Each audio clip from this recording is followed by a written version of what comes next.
Slamdown is sponsored by Body Slam and Jam and WWE Smack Talk.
Welcome to another episode of Slamdown Livestream. Today we're going to be covering everything Raw.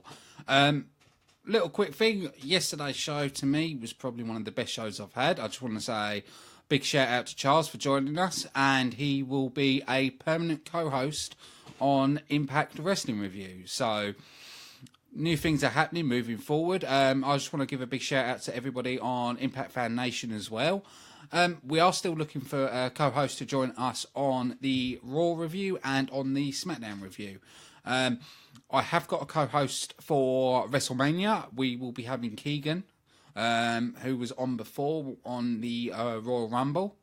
So he'll be coming back to do WrestleMania predictions and the main review of WrestleMania. So we've got all that covered. Another thing that's going to be coming soon is the Slamdown t-shirts. I am getting that sorted. I've already got the graphics done. It's just basically getting a supplier sorted, and then I can start giving them out. I can't give what I'm going to do on pricing because at the end of the day, I'm not going to make much of a profit. Don't really want to make much of a profit, but I don't want to lose money as well. So once I get the order in, I'll be working out the money, and we'll be doing shipping as well. But what we'll do is we'll give you the round price, what it's going to cost, and then it'll be just plus shipping. So because we've got people who watch from the UK and also people that watch from America, so shipping is going to be different depending on where you're from. So when we do set this out, please have in mind that the shipping fee will be different. It all depends on where you're from and packaging, posting, all that malarkey. But I'm very transparent. I'll tell you how it is. We're going to do payment through PayPal. So what will happen is when these shirts are ready, when I receive your payment and your size and your details, I will pack it straight away. As soon as I receive it, it'll be packed straight away, and depending on what time it is in the UK, I'll be down the post office posting it. But we'll let you know when the shirts are ready and the quantity we've got. And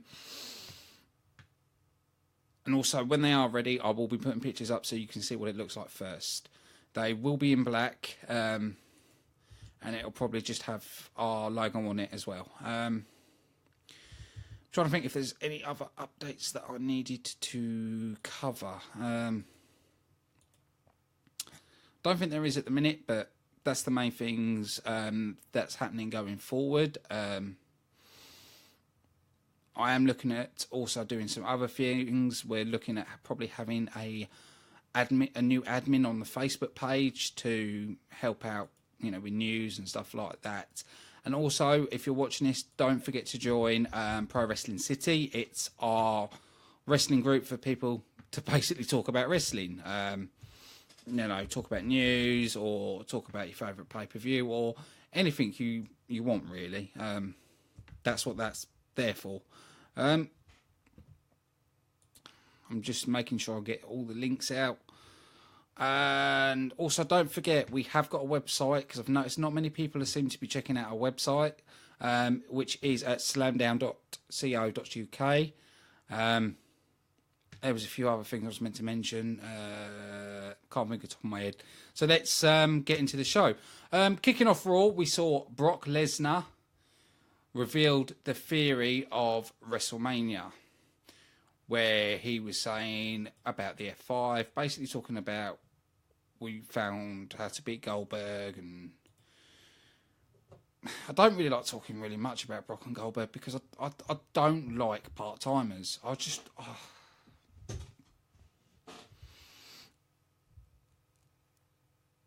really don't. But anyway, he was saying that Lesnar goes up, down goes Goldberg with the because of the F5. After that, we saw Sasha Banks taking on Dana Brooke.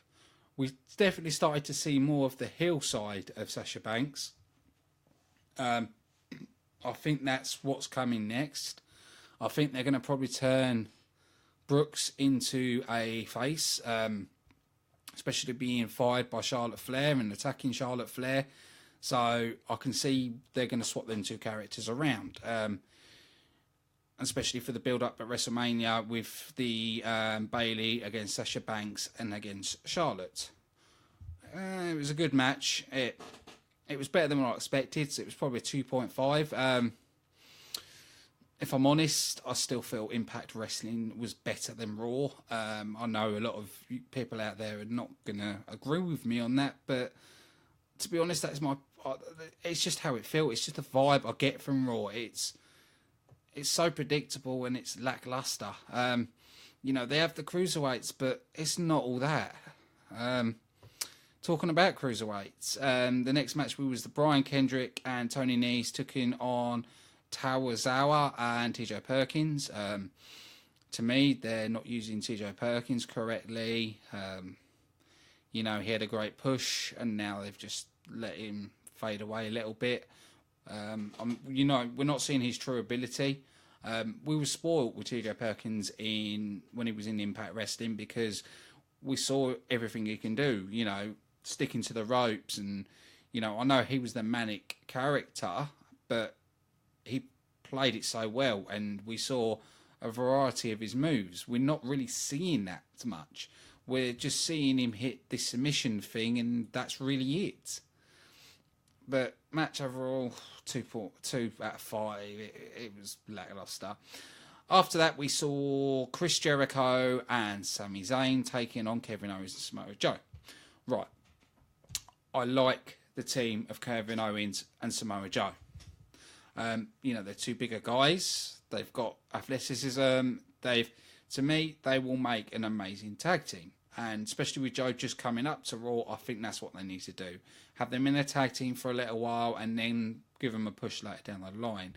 The one thing I don't like, and I've only noticed this recently because of our last show, someone's comments, is Samoa Joe's new name, The Destroyer.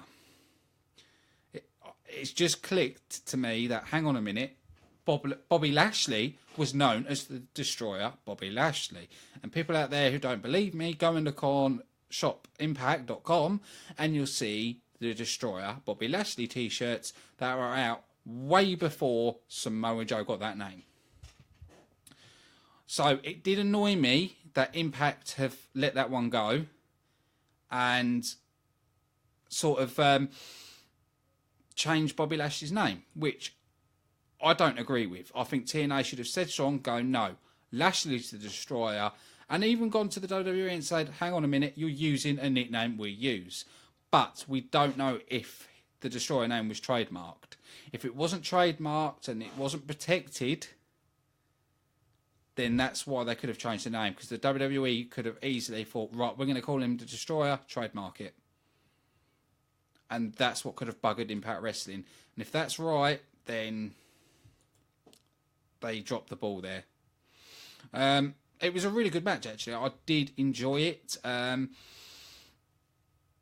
I I'm going to have to give it 3.5. There we go. Probably the match of the night for me.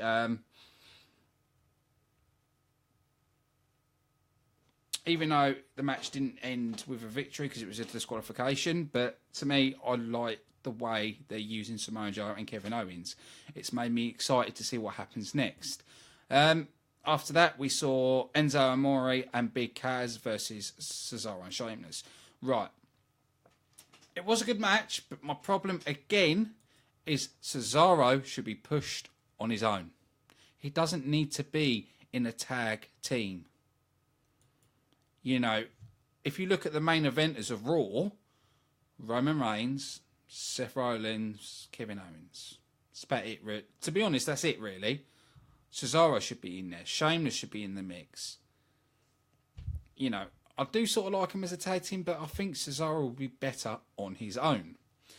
But it ended in a no contest, and Mick Foley said to the club, because the club interfered in the match, that at WrestleMania it's going to be a three-way with Enzo, Amore and Big Cass, Cesaro and Sheamus, and the club. So I reckon the club are going to lose the titles, and it's going to go on to Enzo, Amore and Big Cass with Cesaro and Sheamus losing at WrestleMania. I'm putting that prediction out there. We saw Roman Reigns taking on Jinder Mahal. When the match started, the dong of The Undertaker hit, so we saw Jinder Mahal really attack Roman Reigns, and then Roman Reigns managed to turn it around. Roman Reigns was calling out Taker, and HBK turned up. But they didn't really use HBK. He just came to give Roman Reigns a warning about The Undertaker, and that was about it. They could have used him a lot better to get more of a hype. Especially when all you saw is Roman Reigns going up the ramp and gets attacked by Braun Strowman. Didn't make much sense with the way they've done it. Yes, I can understand Braun Strowman attacking, but it was a bit like meh. It was poor. Really poor storytelling. The match itself was probably a 2. It was a letdown, to be honest. But what made up for that letdown was Austin Aries taking on Daivari. Even though it was a quick match just to get Austin Aries on the main roster, I do like Austin Aries. I've been a big fan of him when he was in Impact Wrestling.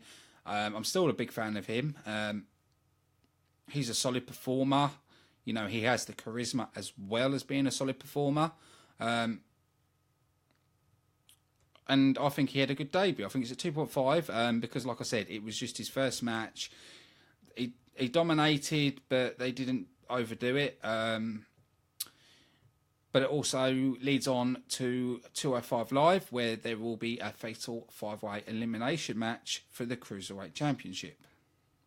After that, we saw Big Show against Titus O'Neil, which happened when the New Day were backstage talking about whatever they talk. I don't pay attention to much New Day. And then Big Show came in, they talked to him about the Jetson film, and then Titus came in saying he wasn't happy that he wasn't involved, shoved Big Show, and it led to this match where Big Show beat Titus O'Neil. And we also found out that Big Show is going into the Andre the Giant Memorial Battle Royal. So now he's just going to be used in a kickoff show match, and that's it. I'm guessing the match with Shaq's not happening because of the way they've done that. So it's a shame, but it looks like that's what's happening. We saw Nia Jax taking on Bayley. Nia Jax is not happy that she's not in WrestleMania, so ended up with Bayley defeating Nia Jax via disqualification. About it. At the end, we saw Mick Foley trying to had to fire someone from Raw. Start of the show, he was told he has to fire somebody. So, I don't know if they banned Aries Brainbuster. I haven't seen him use it in NXT either, so I don't know. Can't see why the Brainbuster's banned, because you're not landing on your head. Because the way Austin's does it, you land on your back. So I can't understand if it is banned. I can't understand why. Mick Foley says he's made up of his mind on who he's going to fire, and he tries to fire Stephanie McMahon and says, "You were the liar. you know, you and your husband, everything else. Triple H came out, squared up to Foley, and said he'll fire Dewey and his daughter have no chance getting into wrestling, blah, blah, blah. As Mick Foley put his head down, walked away, went to the corner, got Mr. Socko on, and put Mr. Socko on Triple H with a mandible claw. Brilliant. I enjoyed that. I thought really well done. I've got to give Triple H his praise. When the fans were chanting CM Punk, he didn't acknowledge it. He kept focused. It didn't put him off. And Stephanie hit a low blow on Mick Foley going down, and then Seth Rollins came out, throwing the crutch down, went after Triple H, and then we saw Triple H manage to take the advantage and beating down Rollins, hitting him with the I don't know what they call it. The crutch. There we go. I like that as well. It's good to see Seth Rollins is back and he's going to make WrestleMania. I'm excited to see that. I'm trying to think what else I wanted to cover with that. Next week, I think Foley will probably end up being fired. There are rumours going around that Kurt Angle could be the new GM, but there's also been pictures of Kurt Angle heading to SmackDown, so there could be something happening there. I reckon they're probably going to do... See, one thing I'd like to see, because I've seen pictures from a live event of it, was Finn Balor, Seth Rollins taking on Triple H and Samoa Joe. You can even add Chris Jericho into that to take on Samoa Joe, Kevin Owens and Triple H. Don't think it's going to happen on a TV taping, but we can all hope. Raw overall, to me, it's going to be a D. I'm sorry, but it's a D. Impact Wrestling was so much better. The only 2 points for me was the end of the show with Mick Foley, Stephanie and Triple H, Seth Rollins, and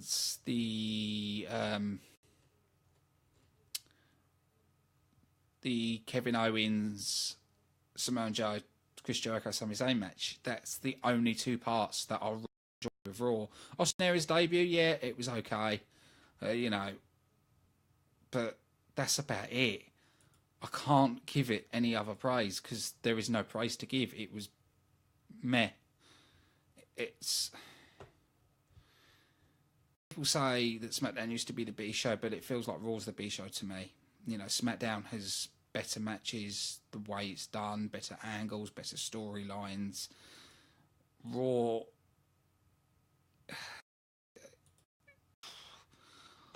I'm trying to be positive about Raw, but I really can't. It was just blasé and boring to me. But on that note, tomorrow it's going to be SmackDown review, reviewing everything about SmackDown.